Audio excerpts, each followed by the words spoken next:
Is aid to Africa really helping, or is it hurting more than it helps? This question leads us into a paradox that has puzzled economists and policymakers alike for decades. Aid, in its most idealistic form, is intended as a lifeline, a boost to help developing countries establish themselves economically and socially. The expectation is that it should be a catalyst for development, a stepping stone towards improved living standards and self-sufficiency. Yet, in Africa, this narrative seems to take a different turn. Despite the billions of dollars in aid that have been poured into the continent, many African countries remain in the grip of poverty, grappling with issues like hunger, lack of education, and healthcare. A disturbing paradox emerges where the more aid that is given, the deeper the dependency seems to grow. You might be surprised to learn that the more aid we pour into Africa, the lower its standard of living seems to drop. Let's dive deeper into this paradox. How has aid created a cycle of dependence in Africa? To illustrate this, let's consider the examples of Ghana and Uganda. These nations have budgets that are more than 50% aid-dependent. The reliance on aid can cripple a country's economy and hinder its development. Here's why. When a country becomes dependent on aid, it can stifle homegrown industries and discourage entrepreneurship.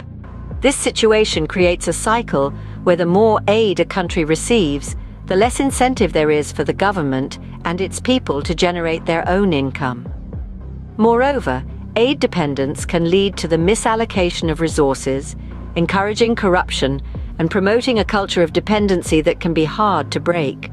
Essentially, it can become a crutch that prevents countries from standing on their own 2 feet.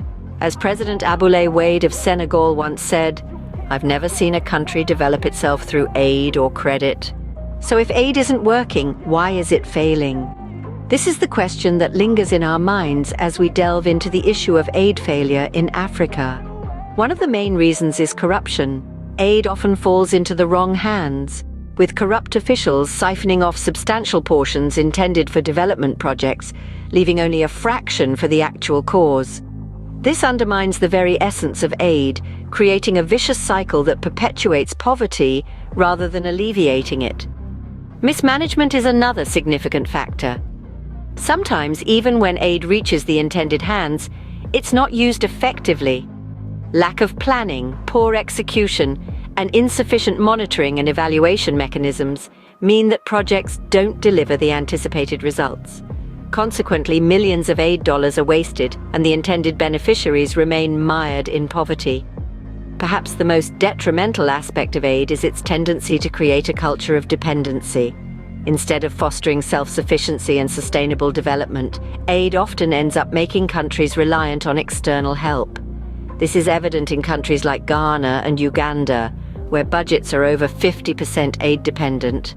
As Senegal's President Aboulaye Wade once said, "I've never seen a country develop itself through aid or credit." The irony of the situation is that Africa, in many ways, is actually donating to the world through aid.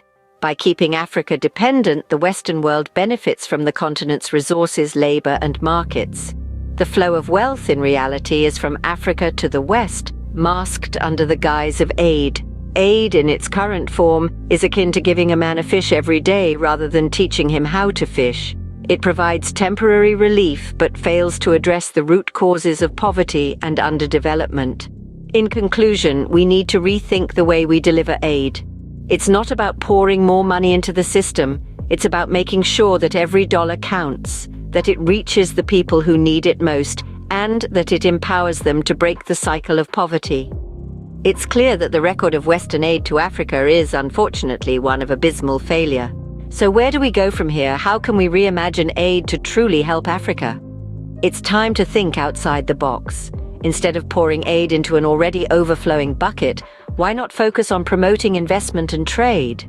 Encourage sustainable development initiatives that come from within Africa itself, not imposed from the outside. Let's consider the potential of microfinance. Or how about the budding tech industry in countries like Kenya and Nigeria? These are areas where we can foster growth and innovation. It's crucial that African countries take the lead in their own development. They know their needs and challenges better than any foreign aid agency. Let's empower them to create their own solutions, to build their own future. We need to remember that aid is not a gift, but a tool. Used correctly, it can help nations stand on their own feet. As we've seen, aid alone is not the answer. It's time for a new approach to helping Africa, one that empowers rather than hinders.